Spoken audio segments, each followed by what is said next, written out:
6:05. You're waiting for people to log in? Just a minute. All right.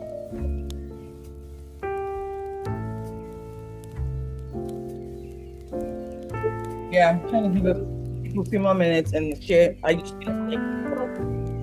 Yes. 6:05, we get started. I sent you the link with Dr. Edgar. So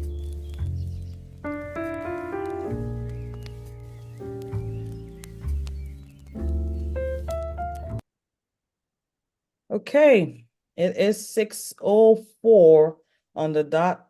Thank you all. I'd love to welcome everyone for joining us this evening. Thank you, thank you. Hello, everyone. It is Thursday. We have a few more days before the New Year's comes in. Happy Thursday. Happy Thursday to each and every one of you out there. Thank you for joining us and welcome back to another insightful session here today with IminiWealthTV. We appreciate each and every one of you. And today's session is going to be slightly different, but a brief introduction. My name is Lola Owokoniran. I am the founder and CEO of IminiWealth Group. We are an online financial educational platform and a financial services provider for individuals, families, and businesses. So today's session on IminiWealthTV, today we're going to be diving deep into a topic that's making waves in the business world today. The new tax law, which is called the Corporate Transparency Act, which is a new US tax law here in the US that is going to be into effect as of January 1st, 2024 for all you business owners out there. Either you're an old, you're a seasoned business owner, you're a prospective one thinking about starting one, whether you're a seasoned entrepreneur, an investor, or someone with the intention of starting your business in the new year. This episode, you do not want to miss it. This is for you. So I'm going to give you all a few more minutes as I'm talking. Please do well to send the link to your friends and families out there that you know would love to hear this information today. And this will be very helpful to every business owner out there. So grab your phone, share, subscribe if you have not subscribed to our channel, and please do well to grab your notepads, your writing materials. And as we journey on today's topic, please leave your comments, your questions in the comment section below. We would make sure we address them. And hit that like button. The more likes we get, the more shares we get, the more viewership, the more the video gets out there to the public. So let's embark on this journey understanding the Corporate Transparency Act together. And to help us with that topic today is our special guest speaker. With me here is Dr. Edgar Patani. Yes. So Dr. Edgar Patani is the CEO and founder of eTax Accounting and Financial Services, LLC. He's a professor of accounting, so who better to teach us what this new tax law is, if not a professor? I'm just saying, a seasoned tax professor, a tax professional, an expert on taxes, and also a small business consultant. So we have all those areas covered today. Thank you for joining us today, sir. Thank you so much for making time out to join us on this call today. So before I go on today, just to give everyone a few more minutes, please get your writing pad, get yourself situated into a good zone environment where you can focus and learn and ask your questions. Today's session will be very detailed, explaining everything you need to know about this new tax law. So I'm gonna, at this time, welcome our speaker. I do have some questions here. So let us know, starting off with the first question that I prepared, because I'm also a business owner. I'd love to know much about this topic coming out. So what is the new tax law, the new Corporate Transparency Act? What exactly is it? Yeah. Thank you, sir. Good evening, Sister Lola. Thank you so much for having me. Can you put the volume up? I could hardly hear my volume on this other side. Okay, it might Can be. you hear me? Yes, we hear you clearly. You can hear me? Yes, we do hear you. But I could hardly hear you. So. Oh wow, yeah, my volume is up. Yeah. But go on. I can go on. You can hear me? Okay. Yes, we hear you. Maybe when you prompt your questions, you got to speak a little bit louder. But thank you so much, IminiTV, for having me this evening to discuss about a very important topic. This is one of the newest topics now in our financial world, and in line with MiniTV enlightenment campaign to let people know, because information is money and information is power.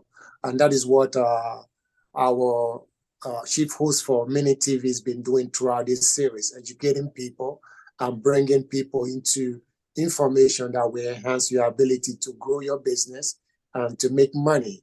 That is all we're all about. So today's topic is a very important topic. We'll be talking about the Corporate Transparency Act, we refer to as the CTA, which is a very, very important act that has just been enacted, coming into in operation come January 2024.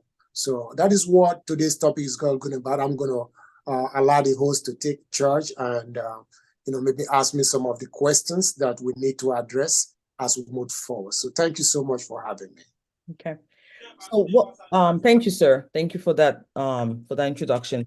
What is the new Corporate Transparency Act? What exactly is this? Is it CTA you called it? Yeah.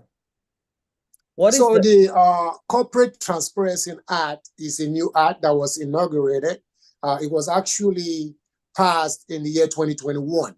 But this effective date, when Congress pass some laws, it gives some gap years for it to be enacted from the enactment date to the effective date. So the effective date is January 2024.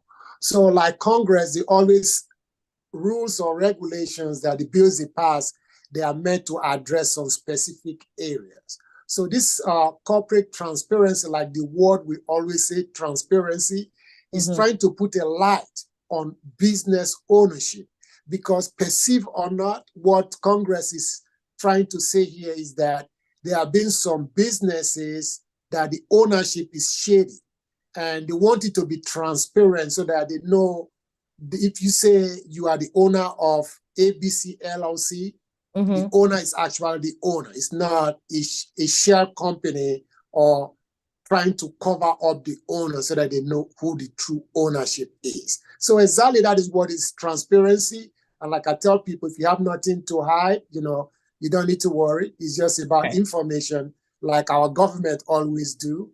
It's a regulatory environment. They ask for this information and we provide. It's just a cost of doing business. So in a nutshell, that is what it's all about. It's all about transparency and reporting the business ownership structure of these organizations to the government.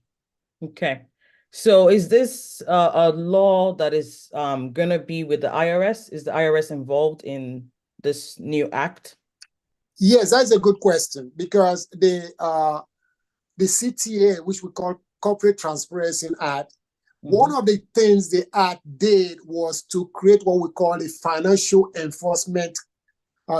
crime enforcement network, FINCEN, Financial Crime Enforcement Network. So that is the IRS. The IRS is Internal Revenue Services, but they are all housed under the Treasury Department, which is the money purse of the federal government. So they are all going to be under the same umbrella of Treasury Department, but unlike the IRS, which is under the Revenue Services, this new law is going to be housed under the Financial Crime Enforcement Network.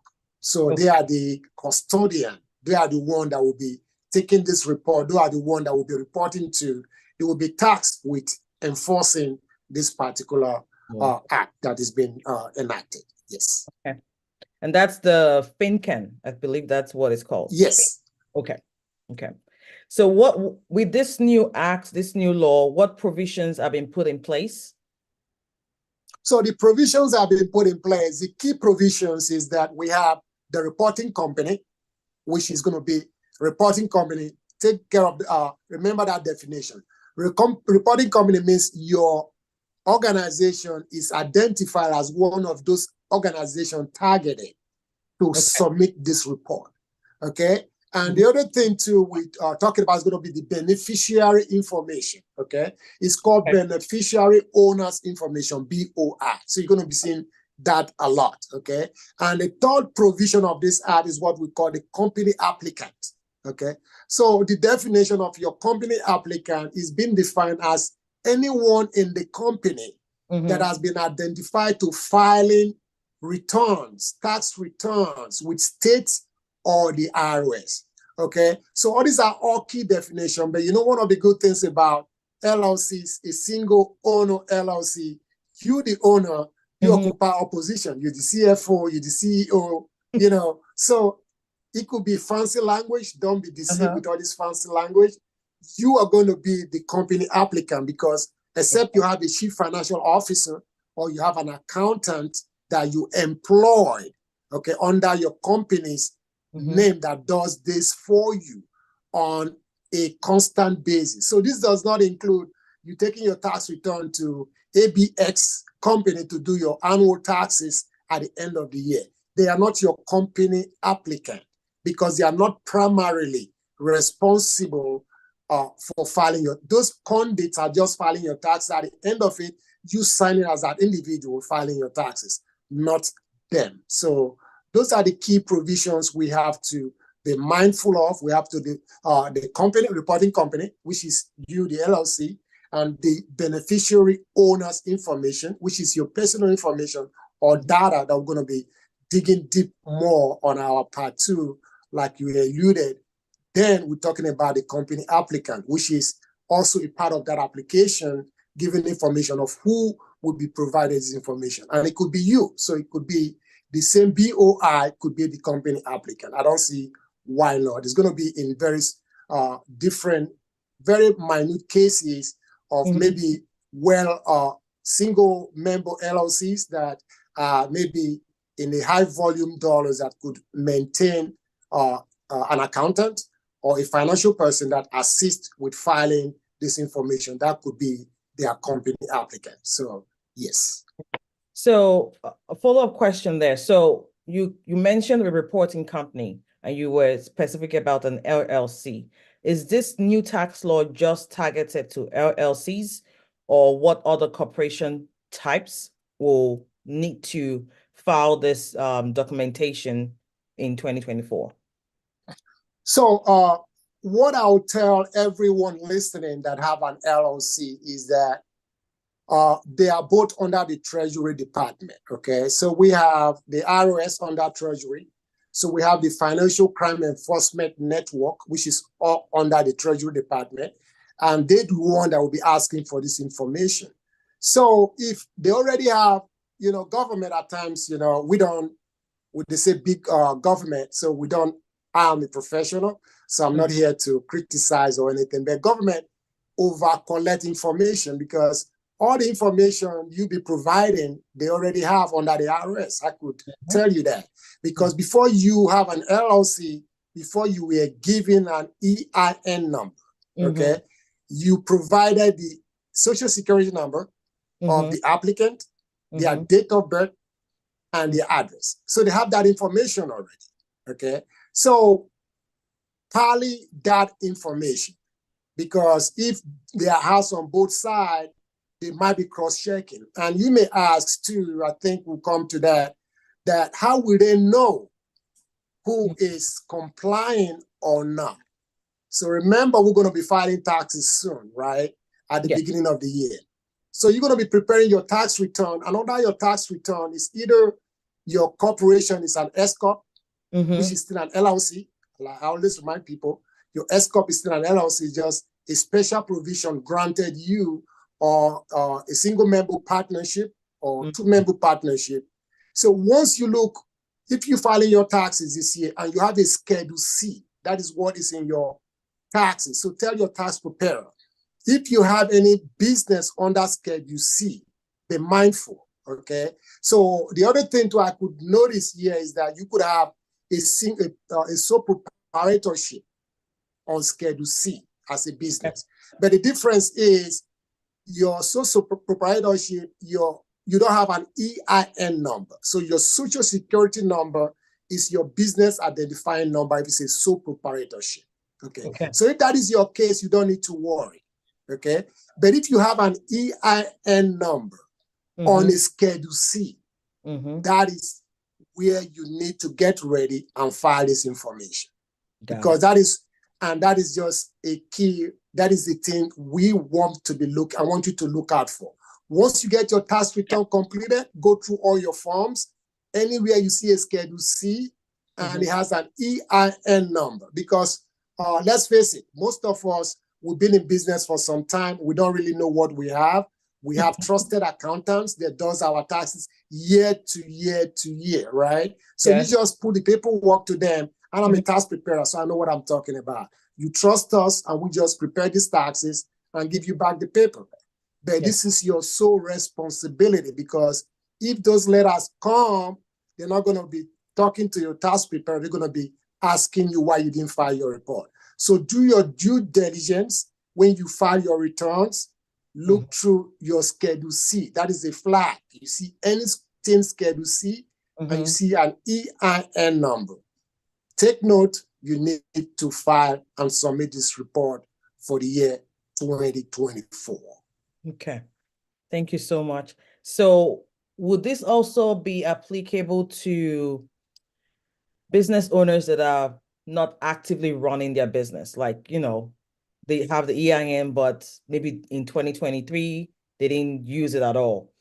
2021, they never did any business. They didn't file as a business owner. You know, some passive business owners out there, do they also have to file this documentation? Yes. So, yes, that is a very good question you're asking, because the law actually identified one of the exempt organizations. They said inactive. Inactive corporation. So what is your definition of inactive corporation? A corporation that is not active, right? So let's look at an LLC that is inactive. My definition of inactive would be, if I go to the Secretary of State and check your corporation, it said inactive, it means it's dead. You're not using it and you don't plan to use it anymore. Okay. That would be my definition, okay? Because if your definition is, I have an EIN number, I didn't do business 2023, which taxes we file in 2024, then you didn't file this report, right? Yes. Then because you renewed it with the Secretary of State, it's a business in motion, it's active, right? Yes. Let's come 2024. You have a contract or something great comes and you do business. Now comes 2025, you're now filing taxes for 2024. Guess what? Your LLC is not active, right? Because it's going to show up on your tax report. Yes. You can be cited for not filing. For not filing the Corporate Act. Yes. You can be cited for not submitting your BOI. BOI. So the BOI, you know, the beneficiary owner's information is just an information sheet. And to err on the side of caution, now we advise that if your EIN number is active with the state, if it's active because you renew that every year with your incorporating state. So if you renew it, it means it's renewed, you intend to do business or you plan to do business in future, right? That's what that means. So I don't say I will not classify that as inactive. I will say it's inactive if it's been abandoned, you're not using it anymore, you don't plan to use it anymore.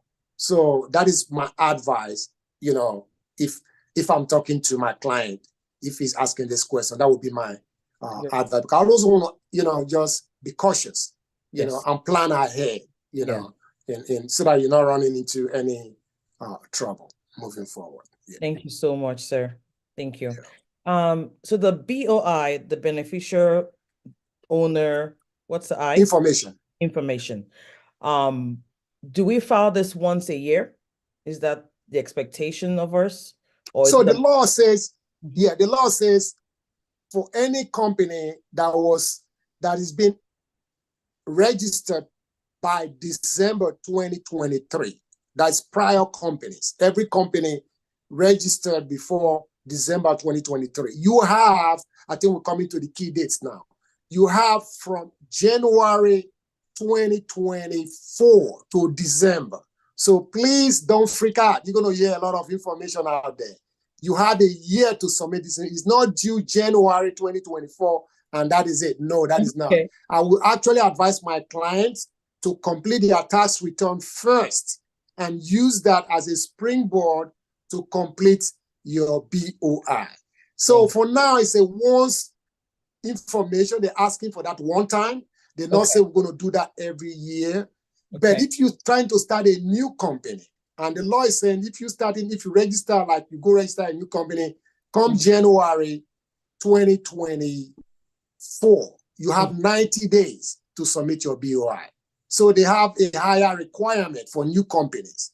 So I would advise, if you're thinking of forming an LLC, do it this December so that you have at least a year to submit your BOI. But if you do it January 1st, it's going to be 90 days for you to submit a BOI, which is 3 months. Okay, and 3 months you think is a long time, it goes by fast. But for now, the law is saying it's going to be a one-time submitter that they're asking for. And the things are changing, you never know. That's why we keep monitoring these laws and see how it goes. But for now, that is what is being advised. Okay, thank you, sir. So it's a one-time report we file as business owners, and for anyone starting their business in 2024, you have 90 days to complete the BOI. But if you already have an existing business in 2023 or before 2023, an active one, you have the whole year to submit that form. But your recommendation is that we do it after we file our taxes. Yes, that's for seasons. That's going to be my advice, because that will give you a clear picture of what you have and what you don't have. And they are not saying this, but being, in my business consulting sense and understanding how agency work, that would be their perimeter. They will know the audit, when they want to do an audit, to see people, because audit is not always 100%. Audit is just a sample. If they want to enforce this BOI, they'll just take a sample of all people that submitted Schedule Cs for the 2024 tax year. That is where the pool is going to come from audit. I could bet my money on it. It's going to pull up people that filed their, so it's going to be a pool of percentages. And if you fall in that pool and they check and you don't have your BOI, that is where, you're going to get those fancy, very not pleasant letters, Yeah. Okay, so this will be enforced by the FinCEN, not the IRS. No, this is not going to IRS. It's a different. This is going to the Financial Crime Enforcement Network, and they are the one that is setting up this BOI. They're going to have a portal that this information is going to be uploaded to. Okay, so they're still working. The portal is not even open yet. They're still working on it. They're still trying to perfect it, but the portal is going to be on Financial Crime Enforcement Network.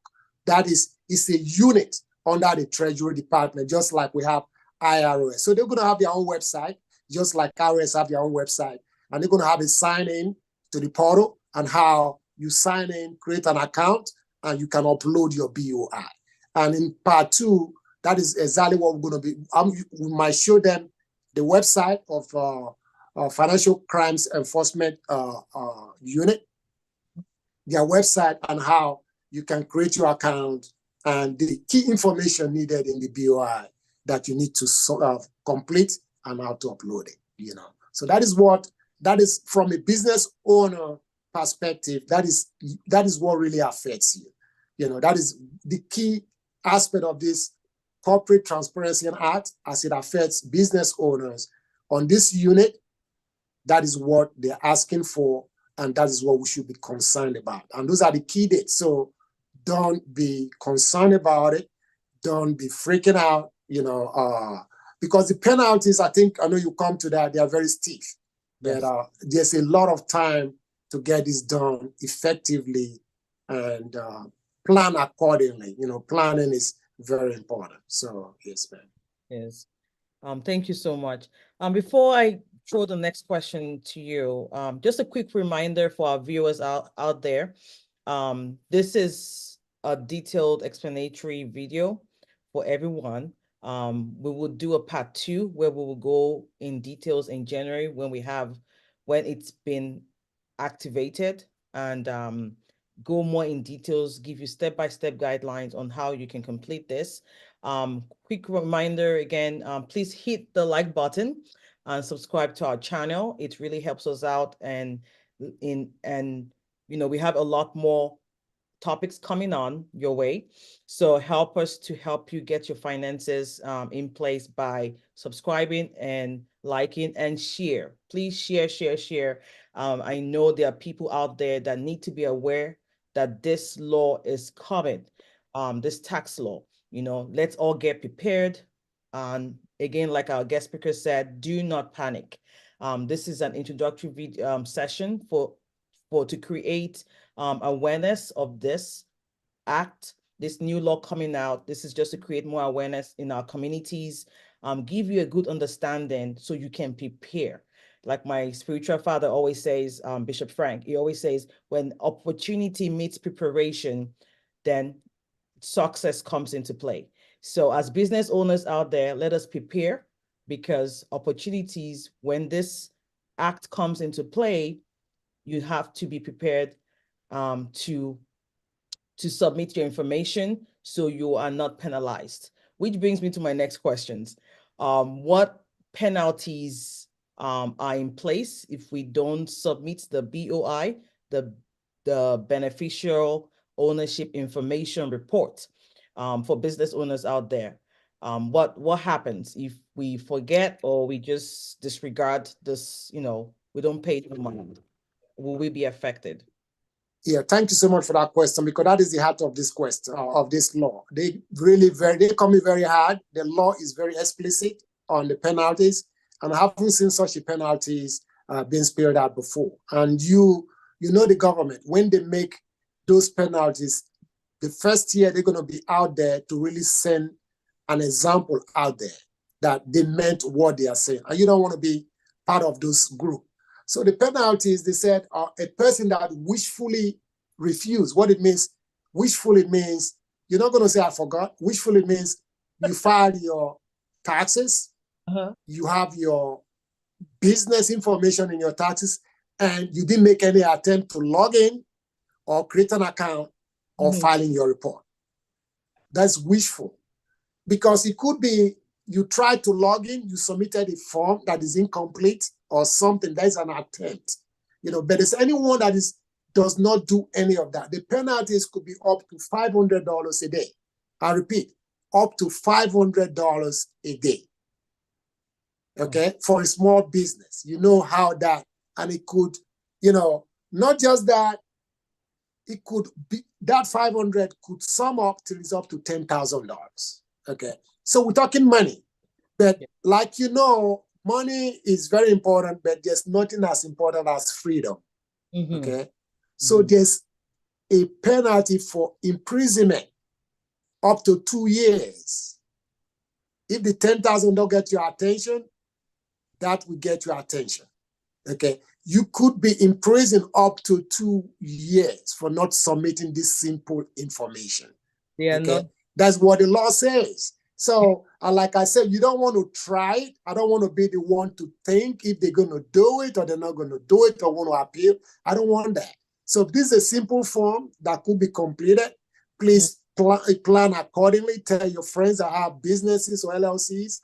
Just do it, just do it so that you don't be, but those are what the penalties are, up to $500 a day, up to that financial penalty is up to $10,000.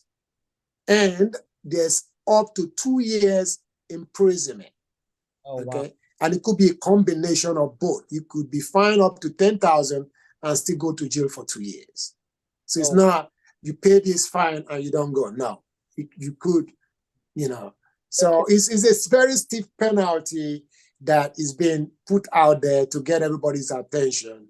And that is why your network is doing a great job to let business owners know, putting this information out there so that people can start to plan accordingly and, being able to do the right thing.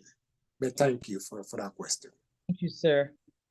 Thank you. So, but why now? Why are so that is a good question.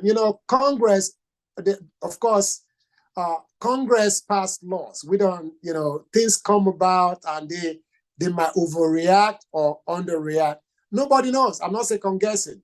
Maybe once this hit the streets and small business owners are having problems submitting these forms and people go to their congressmen and there are complaints, you know, they might turn around and say, oh, this is causing undue burden on the art of doing business. But we don't know yet. But this came about because they said they're trying to make business to be transparent, because invariably there are complaints that people are running LLC and small businesses shadingly, using monies from drug trafficking or things to pad up and start small businesses in the United States, not under the real owners.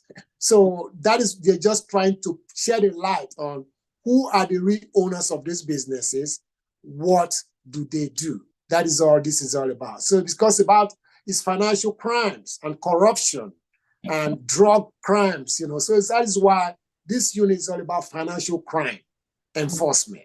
It's just trying to shed light on transparency on financial crimes and the enforcement. That is why. And the other thing, if you for us that are into academia, we study trends and laws, this law actually addressed a part that has not been, they're still working on another part of this law, which is going to include cash purchases of real estate. They said they talked about it. They've not been able to come into conclusion of what will be required. But that is the next line they're looking into, because they felt there are so many other fraudulent money that people are using to buy real estate for cash in the United States. And they need to try to stem that part of it too. So that is part of what has been raised as part of this financial crimes unit. But for now, they are going after the BOI, which is the beneficial owners information. Hopefully that will shed light. And I agree that if you have nothing to hide, you know, you just give them the information they need and you are good. You know, I know business owners, we're working very hard, small business owners, restaurant, lawnmower, you know, so it's a very hard business, you know, to grow a small business is hard. And you can attest to that being a business owner. So, but, you know, not everybody's savvy in a statement or financial statement. So I see it from the side too that there's going to be a lot of complaints about undue burden on business operations. But that is what the government wants for now. And we as very good law-abiding citizens, all we do is to comply with what the law says, and we intend to do that. Yeah. Thank you, sir. Because I, you know, in the history of businesses, I think COVID had the COVID period, even to date, we've had the highest number of business owners, you know, new businesses, startups come up, you know, a lot of registration. So I'm just curious now that everyone is trying to own their own organization and do their own thing, and then they're adding on another layer of responsibilities to business owners, you know. But for any, just, I know we don't have the form and how, you know, what it's going to entail. But do you see this as being something that a non-accounting individual who is just a business owner can fill out? Or do you think they will require the services of their tax accountants to help them in completing this form? So the law actually addresses that they believe, this is what they say, they believe the form is simplified enough and individuals, business owners, should be able to complete it themselves. That's what the law says. But it depends on the savviness of any owner. So business owners varies, right? So if you're highly literate and you could complete, so it's just the same thing like personal income taxes form, right? It's the law assumes everybody should be able to complete their personal income tax, but you know how that goes. A lot of people don't do it. Some do, some don't. So it depends on your level of expertise. If you can put up a simple form together, you should be able to do it. But if not, then you might want to go out and look out for your tax accountant. You know, your tax accountant will be able to come. It's going to be a simple form to be completed, but that is a discussion an owner has to determine themselves. But for now, the law says it's a simple form that should be easily completed by a business owner. Okay. Thank you so much. Please, our viewers, please do well to leave your questions on the comment. If you have any questions that we need to address or ask Dr. Patani today, this is part one. We're gonna, once the law comes into effect in 2024, we'll make sure we come back and give you more details on, if possible, how to go step by step on how to complete those forms. But in the meantime, any questions? I don't see any questions in the comment section yet, but I'm gonna be, so one question I do have here, being a business owner, do you have any other information about this act that we need to be, maybe I'm not familiar with the act. Just asking you as an expert, as to a business owner, what other information, what do I need to get prepared just in case I will need it in 2024? Yes. So one of the questions I think a lot of owners will be asking is that, am I exempted or not? And I'll tell you, because there are 23, I didn't cover the exemption, because there are 23 companies or categories of firms that are exempted from filing this BOI. And the reason I was sharing with the presenter, the reason the reason they are exempted is because they have all those information, because those are highly regulated industries. So I'll give you an example: insurance company, banks, financial companies. So these are companies that are meant to submit quarterly returns, or they submit a lot of forms with IRS or with the Department of Treasury all the time. So because they have all those information, it would be, redundant to ask for those information, because they submit more information than they're asking us to even submit right now. So it doesn't make no sense. That's why those companies are exempted. So please, if you think you are exempted, for the most part, if you're a small business, you are not exempted, because except your business, not you as an individual, your business is highly regulated. These are companies. We're talking about company information they're asking for, not your personal information. So I'll give you an example. You have an LLC, and your LLC specializes in you being a stockbroker, right? So that is what you do. You are a stockbroker, but your LLC, okay, yeah. So your LLC is not highly regulated, but you are highly regulated. So the license, you have the license, not your LLC. So that is a key difference. Okay. So you need to submit that information for your LLC. Okay. Not thinking because you're highly regulated, you're exempted. No, it's your LLC information they want. So if it's just a simple LLC you have with the Secretary of State, and you don't have to file any special regulatory information with the federal government and all that, you are not exempted. And if you doubt it, just submit the form. That is, you just submit the form. If you were exempted, you still submit the form. But I wouldn't want to doubt and think I'm exempted and not submit the form and have those fancy letters about, not that. So that is what I'll do. Yes. Okay. Thank you so much. So is this going to cost is there a fee to this form, to this report, the BOI? If there's going to be a cost for it? For now, I don't think we've not even seen the form, because it has to be based on effort, right? So you've not seen the form and you don't even know what is required. So for now, I say work with your accountant or your tax preparer. And if it's something you cannot complete, then discuss with them, but it's not something that we're going to just say, it's going to cost us so amount. I don't know for other people, but I will not do that as a professional, okay? Because I won't, you want to see what you're doing before you can assign cost to it. But I think the key takeaway is be mindful, plan accordingly, and know this information. After you file your taxes, look through your Schedule C's. If you have any Schedule C, that is a red flag. If you have a Schedule C and it has an EIN number, know you need to complete your BOI and submit it to the Financial Crime Unit. Okay, so that is just the key takeaway. And the dates start from January to December 2024. It does not end January 31st, so don't be running around thinking it's all in January, okay? So those are the key takeaways I want you to be mindful. And remember what we said, the penalties are very stiff.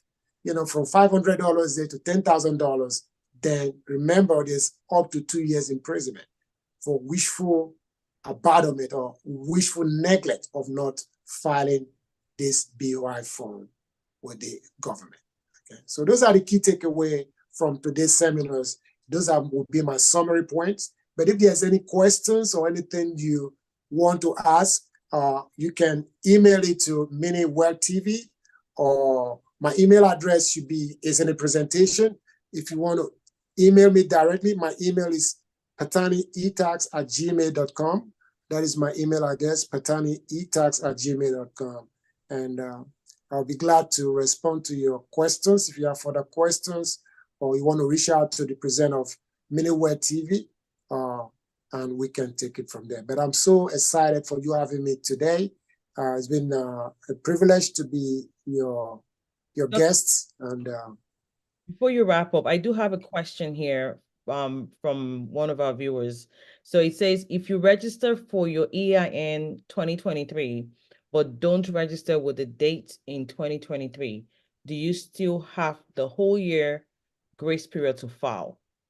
Yes, I believe. Yes. If you have your EIN 2023, it means you have a whole day. Yes. If you have it December 31st, we have the date, because once your EIN is over, you have a date from the IRS. So you look at that date, it's 2023, you have the whole of 2024 to file your BOI. Yes. So, and he recommended filing it after you file your tax return. That's his recommendation. For our viewers that are just joining in, yes, this live is going to be on YouTube, so you can always go and watch the replay. Thank you so much, Dr. Edgar. Thank you to all our viewers. I see a few people out here. I'm just going to be doing a shout out to Millicent Bando, Kuznier, Abba Aware. Thank you all so much for joining us live today. Alexia, Tio Harry, thank you for your support, and thank you also, Dr. Edgar. And just to wrap up today's call, do you have any final comments? Sorry, I had to cut you up because of that question there, but any final words to our viewers before we call it a day? Yes. I just want to thank you for having me today and for doing a great job with your series. Like I said, information is very important because information is money. And I just want to, everybody that tune in, please invite your friends to tune into IminiWealthTV. She has very, very good topics that she's been covering since she started, and I've been watching every week. So please, watch and invite other people to be part of this so that she can begin to grow. And thank you so much for the invitation, and I enjoy my time here. Thank you. Thank you so much, Dr. Patani. Thank you for your time and your knowledge and your wisdom. We do really appreciate you pouring out to us and helping us as business owners to prepare and to grow. He did share his contact information. I will leave it in the video description as well, but please feel free to reach him at his phone number is 229-854-0055. Like I said earlier, he's a tax professional, a tax expert, the CEO and founder of eTax Accounting and Financial Services, LLC. His direct email address is patanietax@gmail.com.